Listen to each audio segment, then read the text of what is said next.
Exemplification is the best form of articulation. If you want to lead other people, you have to be the example. And that's why this definition is so deep. You're saying that you want to lead yourself here. Your behaviors are saying you want to lead yourself here. Why am I even doing this? And I realize that's actually not a completely illogical way to think if you think that everything stops when your life on earth stops.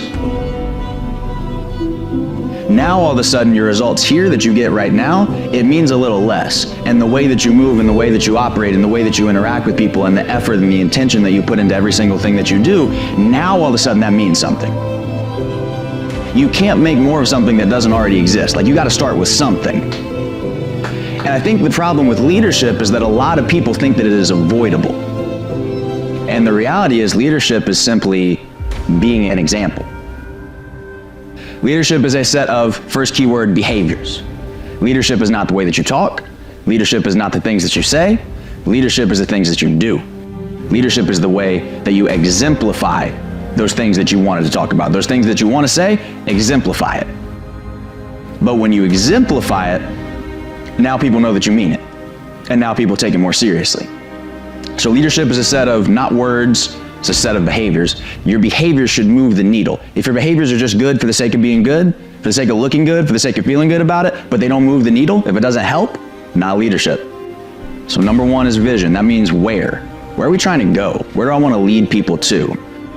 Number two, strategy. That's the how. How are we going to get there? I know where I want to go, but what's the path? What's the roadmap? What's the blueprint? How am I actually going to get there? Don't wing it. And then number three, intentional inspiration. That's the why.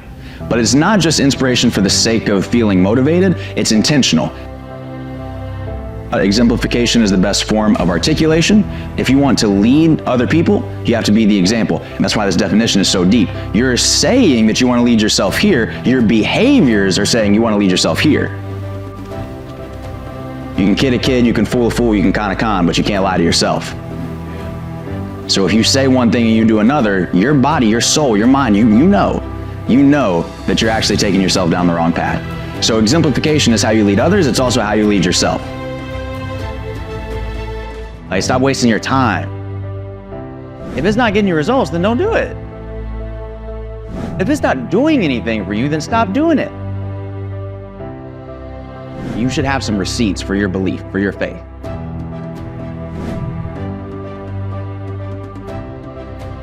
You should have some proof. You shouldn't be out here talking about, I'm a believer, I believe in God, I'm a child of God, and you got nothing to show for it. Whatever it is that you're doing, make sure that it actively leads you to where you want to go. So that's the end goal. Take a second right now and just think about, where do I want to be in 90 days? Where do I want to be in 10 years? And even if you write down the same answer that you wrote down yesterday, write it down again. You got to get in the habit of training yourself that this is what we do every single day. We visualize, we are intentional about exactly where we want to go.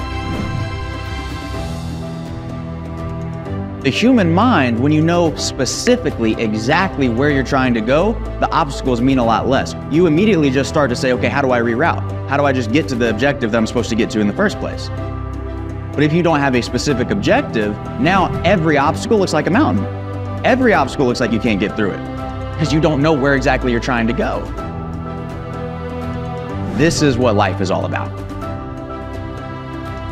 The challenge, especially in today's world where everything's just so fast, I think that most people build their lives around consuming those emotions rather than producing them. If one of your driving emotions is peace, it's a lot better to find that at the bottom of a bottle than it is to set up your life in a way that produces peace from the inside. We got to get to a point where both for ourselves and for everybody around us that we can say, okay, how do I set up a life? How do I intentionally design something where I am producing these emotions consistently? Because that's what's going to make you avoid burnout. That's what's going to give you the energy that you're looking for. But you go find out those driving emotions and all of a sudden it's like a cheat code. Like, you got the grade rubric on exactly how to motivate that individual, exactly how to lead that individual, and exactly how to create an experience that they're going to be happy to be led by you. Because at the end of the day, when you can create an environment where people want to follow you, now you're leading. Wherever you're trying to lead people to, whatever that vision is, you need your divine cosign. Otherwise, it's not going to work. We want to make sure that before we set sail on this path, that we've set everything up right. We know where we're starting. We know where we want to end. We understand the driving emotions. We understand the leadership styles. But before we set sail, I want to make sure, just check in with him. God, just want to make sure, is this where you want me to go? And if it's not, he will tell you. And if it is, he will tell you. And then whatever he says, don't question it. Why do you think I brought you this close and put you in this position and gave you these opportunities? Like, why do you think you've been up this path your entire life that has led you to where you are right now? Why do you think that I actually put you through all that? And I'm sitting there talking to God like, no, listen, I know you're like big man upstairs and all, but I had panic attacks as a fifth-year senior in Michigan, standing up in front of 18 people in a classroom saying, hi, my name's Brandon, I'm studying economics and psychology. I don't speak in front of people. I don't get on stage. Like, I don't do that. You got the wrong guy. Are you looking for him? You're not looking for me. God was like, why do you think I brought you here? And that was the divine cosign that I needed, because I didn't believe in myself for that endpoint on the GPS to put that in. I didn't believe in myself enough to go onto my GPS and say, I want to speak, I want to do this, I want to train, I want to develop people. I didn't believe in me enough to do it. The beautiful thing is, if you believe in him, you don't have to believe in you, because he'll work through you and he'll change you, because he doesn't call the qualified, he qualifies the called. Is this where you want me? Is this where you want us? And follow that. Because when you do follow it, the obstacles will just move. When you don't follow it, the obstacles, they're just there. And there's nothing that you can do about it. Because as powerful and as strong and as incredible as every single person in this room is, you can't outdo God and his plan for you and his plan for the people that he led to you, for you to lead, for you to have dominion over, for you to take on that role for. It's not a balance, it's a rhythm. It's, in this season, I need to be more heavily task-oriented. In this season, I need to be more people-oriented.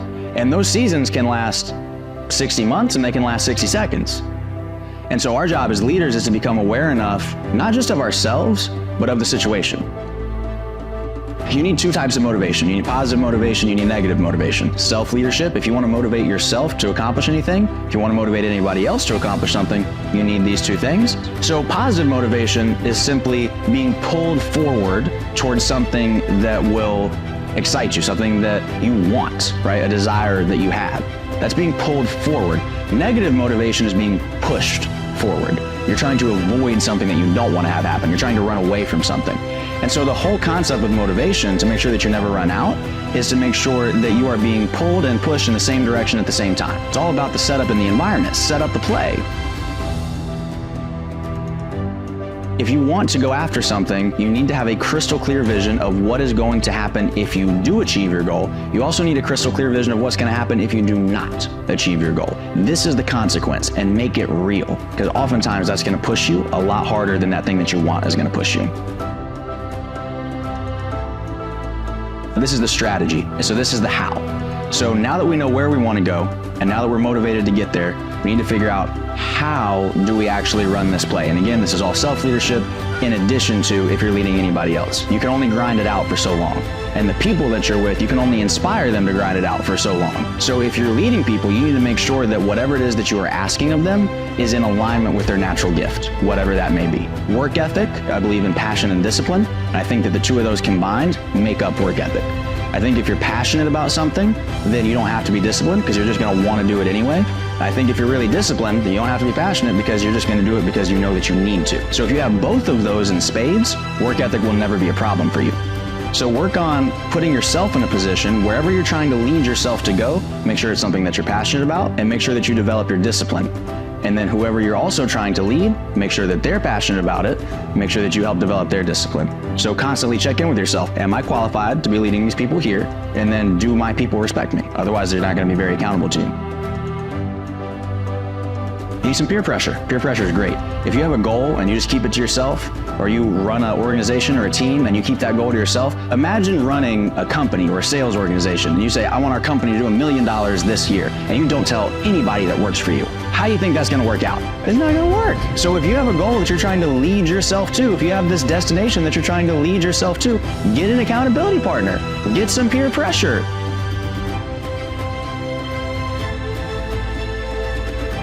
What is your self-leadership system? What kind of routine can you set up in your life that incorporates some or all of these components right here, where if all you do is show up, you will improve. If you just do it every day, you will get better.